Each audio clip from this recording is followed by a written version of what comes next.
Hola, yo soy Raquel y el día de hoy tenemos otro video de esta serie llamada Animales Fantásticos y dónde leerlos. El día de hoy vamos a hablar de dragones. Es un tema súper extenso porque los dragones son un animal fantástico que aparece en muchísimas piezas de literatura, en muchísimas piezas de mitología. Entonces este video probablemente sea muy largo y va a tener varias partes, así que en la parte de abajo les voy a dejar como esta especie de índice para que se puedan saltar si quieren a partes específicas del video. Primero les voy a platicar un poco acerca de las características generales de los dragones y después también voy a platicarles de diferentes historias de la mitología y de las leyendas en las que aparecen los dragones, y por último les voy a platicar de algunos libros que contienen a esta criatura. Existen dos tipos como principales de dragones. Están los dragones europeos o como de tradición mucho más occidental, y están los dragones orientales. Cada dragón, según la región en la que estuvo, tiene diferentes características y diferentes leyendas, pero la principal es que los dragones europeos, como los vamos a definir aquí, son estos dragones que es lo primero que se nos viene a la mente, que son como una especie de reptiles gigantescos con garras y alas también gigantescas, una cola, cubiertos de escamas. Y después tenemos a los dragones orientales, que son más bien serpientes. Algunos sí tienen garras y no poseen alas. Se mueven también por el cielo, pero no vuelan de la misma manera en la que los dragones europeos, que es agitando las alas, sino simplemente como deslizándose por el cielo. El que los dragones lancen fuego o alguna especie de sustancia de su boca también es una cosa muy común en las características que encontramos en los dragones, sobre todo europeos. En la mayoría de las leyendas de la tradición occidental, de los dragones europeos sobre todo, los dragones son figuras malvadas, representan diferentes cosas negativas, mientras que en el oriente son figuras que representan cosas buenas. Bueno, ahora sí empecemos como con algunas de las historias y leyendas de dragones. Es que, como les digo, hay un montón y han aparecido a lo largo del mundo muchísimas historias relacionadas con estos reptiles gigantescos, y que podemos nosotros pensar que el origen de estas leyendas es porque pues encontraban huesos de dinosaurios y entonces se impresionaban. Existen muchos reptiles fascinantes en la actualidad, claro, ninguno del tamaño de un dragón, pero simplemente las serpientes son unos animales pues bastante simbólicos en también muchas historias. Y empecemos con la mitología griega, que es una de mis mitologías favoritas. Y en la mitología griega encontramos varios dragones. El primero del que les voy a platicar es, en realidad, no necesariamente son dragones, sino simplemente también como figuras que pueden relacionarse con dragones. El primero de ellos es Tifón, que es un titán que fue hijo de Gea y de Tártaro, y ella tuvo a Tifón. Y Tifón nació después de que los titanes fueron expulsados y encerrados por Zeus y por los dioses del Olimpo. Y Tifón era un hombre gigantesco que tenía, supuestamente, por ejemplo, en sus dedos tenía cabezas de dragón, tenía serpientes entre las piernas y también tenía alas y lanzaba fuego.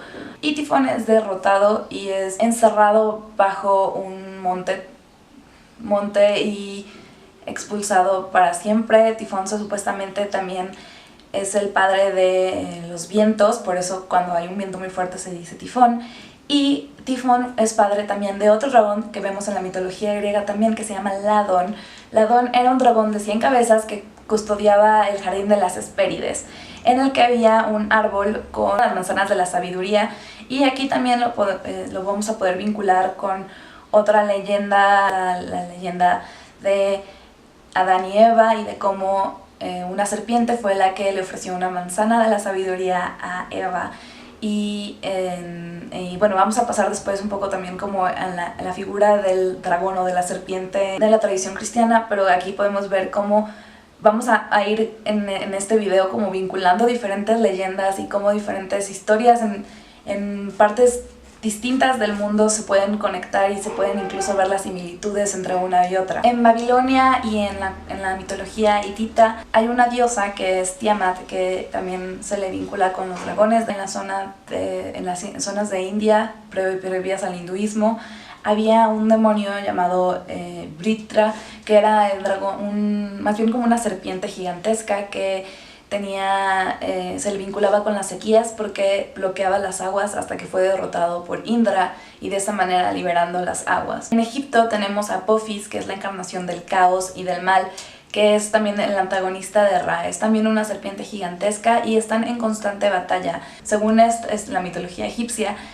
Ra está continuamente derrotando a Apophis porque si lo mata por completo no dejaría de existir el mundo. Tiene que existir siempre esta batalla entre el bien y el mal para que pueda continuar el mundo y para que pueda mantenerse este equilibrio. En Persia tenemos a Siddhartha, que era un dragón de 3 cabezas que también es derrotado y encerrado debajo de un monte. Y vamos con las leyendas nórdicas. También hay un montón de figuras draconianas. Las principales son Nidhogg y Jormungandr, no sé pronunciarlo.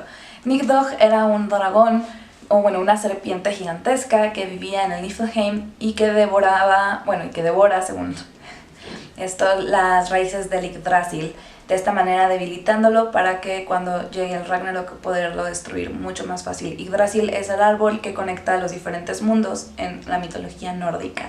Y Jormungandr era hijo de Loki, de una gigantesa, y también era una serpiente que fue expulsada al océano. Y ahí creció y creció y creció, y se supone que ahora es del tamaño del mundo, de tal manera que su cuerpo puede rodear el mundo completamente y al morder su cola. Y el día del Ragnarok va a tener que pelear contra Thor, que es el dios del trueno. Y aquí hay dos cosas que se relacionan diferentes. Una es con la figura del Ouroboros, que es precisamente esta figura del infinito, del principio y del final, y como de un ciclo, que es una serpiente devorando su cola. Y también con esto de que su enemigo es el dios del trueno, es porque hay otra historia. En la mitología eslava hay un dios llamado Veles, que es el dios eslavo de la tierra, de la magia y del subsuelo, y que está en continua lucha con Perún, el dios del trueno. Y este dios eslavo precisamente tiene la figura de una serpiente gigantesca. Podemos contar la historia de Sigfrido. En el Cantar de los Nibelungos, él derrota a Fafnir, un dragón que vive bajo una montaña y que originalmente está inspirado en un enano que roba el oro de su padre, y derrota a este dragón, y su espada se moja con sangre y moja su cuerpo también, volviéndolo de alguna manera invulnerable, menos un punto en su espalda que estaba cubierto con una hoja. Y esto también lo podemos ver con Aquiles, que es, como les digo, se van conectando historias diferentes y de elementos, aunque no sean específicamente la de los dragones, y esto me fascina. Podría hacer cátedra de esto si tuviera suficiente información. Encontramos la figura del dragón, así como en Sigfrido, que es en estos poemas épicos muy muy antiguos. Encontramos también en otros poemas épicos dragones. En Beowulf hay un dragón, por ejemplo. En una de las historias de Merlín también hay una historia acerca de 2 dragones y de Merlín, y así podemos encontrar en muchísimos lados la historia del dragón. Y vamos a venirnos aquí en América. En México tenemos la figura de Quetzalcóatl, que es un dios de varias de las culturas mesoamericanas, no de todas, pero de varias, que se representa como una serpiente alada. Luego también en Sudamérica hay historias de dragones. Por ejemplo, los mapuches tienen una leyenda acerca de 2 serpientes, una representa el mar y otra la tierra, que están también en constante batalla. Y también está una figura, un dragón, que es Amaru, que es una culebra de gran tamaño, para los quechuas, que representa la sabiduría y las aguas, y también es una serpiente alada y que comunicaba a la gente con los dioses. Ya en el Nuevo Testamento, tal cual en la religión cristiana y las religiones que se derivan del cristianismo, se relaciona muchísimo la figura de la serpiente y del dragón con la figura del pecado y del mal. Se supone que durante el Apocalipsis el arcángel Miguel expulsa al diablo, o no sé si es durante el Apocalipsis, la verdad, pero el arcángel Miguel expulsa al diablo, y entonces muchas veces se le ve representado en estatuas y cosas así, matando un dragón tal cual. Y de aquí nos vamos a Oriente, ahora sí, al lejano Oriente, con los dragones chinos y los dragones japoneses, cuya característica, como dije al principio, es que no tienen alas, son más bien como serpientes con garras y a veces con algunas características de otros animales, pero muy mezcladas en su fisonomía. Los dragones eran símbolo de la sabiduría y eran benefactores, y además también representaban y cuidaban las aguas, sobre todo los ríos, y eso tiene que ver con la forma que es de los ríos, que es como una serpiente moviéndose. Supuestamente los dragones vivían en estos ríos. En China el dragón es uno de los 4 animales sagrados. Tienen diferentes leyendas, por ejemplo, supuestamente están los 4 reyes dragón, y luego encontré una cosa de que se dividen en 9 tipos diferentes según la tradición china, 9 tipos distintos de dragones, y estos 9 dragones tienen a su vez 9 tipos distintos de hijos. Y eso está muy interesante, pero no investigué mucho. Igual, si quieren que profundice en esta mitología, pues avisen. Y en Japón es bien interesante porque el dragón es el emblema de los emperadores japoneses, y les voy a platicar de 2 dragones principales de la mitología japonesa. Uno es Ryujin, que es la divinidad del mar y que tenía la capacidad de tomar forma humana. Y después tenemos una leyenda que también se asemeja mucho con la leyenda de San Jorge, y que de hecho por eso la dejé al último, porque es una historia que es tal cual como San Jorge, pero en versión oriental. La historia de Yamata no Orochi. Yamata no Orochi era un dragón que tenía 8 cabezas y 8 colas y que vivía cerca de un río. Este dragón pedía a una pareja que vivía cerca de allí que le entregara a sus hijas a cambio de permitirles dar agua para que pudieran tener sus cosechas, y a cambio de no matarlos a todos. Y entonces Susanoo, que era un hermano de Amaterasu, la diosa del sol, llega a este lugar, y entonces le cuentan que solamente les queda una hija de sus 8 hijas, la más pequeña, y que este dragón se les está exigiendo que sea entregada. Entonces Susanoo decide ir a matar al dragón, y efectivamente lo mata. Y bueno, lo derrota, y entonces ya regresa victorioso, y a cambio de eso le dan a su hija en matrimonio. Y esto se parece mucho a la historia de San Jorge, porque la historia de San Jorge es bastante curiosa. San Jorge fue una figura que supuestamente existió históricamente y que canonizaron por haber pues adoptado la religión cristiana y haberla ido como llevando a lugares. Pero la historia que se cuenta, y la que a mí me gusta y la que está relacionada con dragones, es que una vez San Jorge llegó a un pueblo que practicaban pues religiones paganas, y llegó a este pueblo, y en la fuente de este pueblo se había instalado un dragón que no dejaba a la gente tomar agua hasta que le dieran un sacrificio a cambio cada día. Cuando San Jorge llega a este pueblo, justamente les había exigido al pueblo que le entregaran a la hija del rey, y entonces San Jorge se entera de esto, va y mata al dragón, y a cambio le entregan la mano de su hija. Y como ven que San Jorge derrotó al dragón, todo el pueblo se vuelve al cristianismo. Y esa es la historia de San Jorge. Y bueno, por último les voy a hablar de pues, libros en los que hay dragones. Como digo, pues un animal fascinante que podemos encontrar en un montón de piezas de literatura, muchos que yo no he leído. El primero del que les voy a recomendar es en general las obras de Tolkien. Sobre todo en El Hobbit encontramos un dragón, Smaug, que da pues pie a toda la historia, puesto que él se apoderó de las riquezas de los enanos en una montaña, y el viaje que realizan los personajes es para para derrotar a este dragón y recuperar los tesoros, o bueno, un tesoro en específico.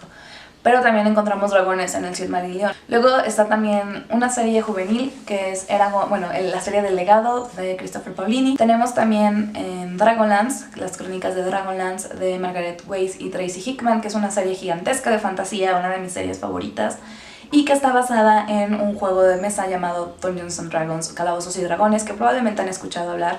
Es un juego de rol en el que hay muchos monstruos, principalmente los dragones. En este juego incluso los dragones tienen diferentes clasificaciones, en el que los dragones metálicos son benévolos y los de colores son malévolos.